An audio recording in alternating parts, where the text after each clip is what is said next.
નમસ્કાર 24 hertz news હવે જોઈએ અગત્યના સમાચાર। ધોરણ 10ના પરિણામ બાદ વિદ્યાર્થીઓમાં ખુશીનો માહોલ। શાળાના વિદ્યાર્થીઓએ સારું પરિણામ મેળવતા શાળા પરિવારમાં ખુશીનો માહોલ। વિદ્યાર્થીઓએ સારું પરિણામ મેળવ્યા બાદ આગળના અભ્યાસ અંગેનું કર્યું આયોજન। વિદ્યાર્થીઓની સફળતાથી વાલીઓમાં પણ ખુશીનો માહોલ। રિઝલ્ટ સારું આવતા વિદ્યાર્થીઓ તથા વિદ્યાર્થીનીઓએ સ્કૂલના કમ્પાઉન્ડમાં ગરબાની રમઝટ કરી જાણે નવરાત્રી જેવો માહોલ નજરે જોવા મળ્યો હતો।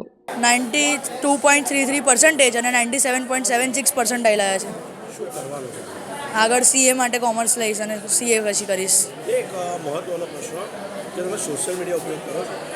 એટલો નહીં, એક દિવસનો ખાલી કલાક, વધારે નહીં। ઇન્સ્ટાગ્રામ? હા, પણ 15-20 મિનિટ, વધારે નહીં। ફેસબુક? ના। ટ્વિટર? ના। યુટ્યુબ? ના। ઓકે, શું મેસેજ આપવા માંગશો? તમે તો હવે 11થમાં આવી જશો, કોમર્સ લેશો, 10થના વિદ્યાર્થીઓને શું મેસેજ આપશો?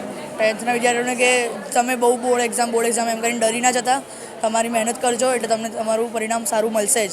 ભગવાન તમારી બધા સાથે જ હોય છે એટલે હેલ્પ કરશે જ। એક કઠોર સવાલ, હા, કે જે મહેનત નથી કરતા એ તો ફેલ જ થવાના? હા, એ તો છે, એ તો ફેલ જ થશે। મહેનત નહીં કરે ફેલ? ના, મહેનત નહીં કરે તો ફેલ જ થશે। મારું નામ ગરિમા જાધવ છે। હું ધોરણ 10માં અભ્યાસ કરતી હતી જય અંબે હરણી ખાતે, અને મારું પરિણામ ખૂબ જ સારું આવ્યું છે। A1 ગ્રેડથી હું પાસ થઈ છું।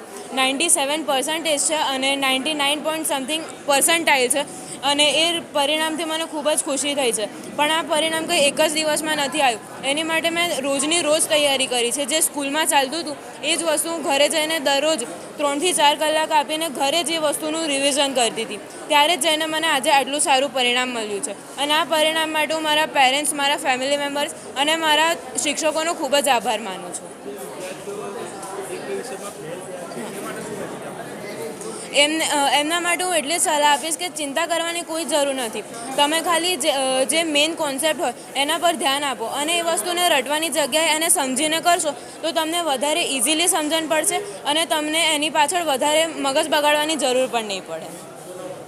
મારું નામ ગરિમા જાધવ।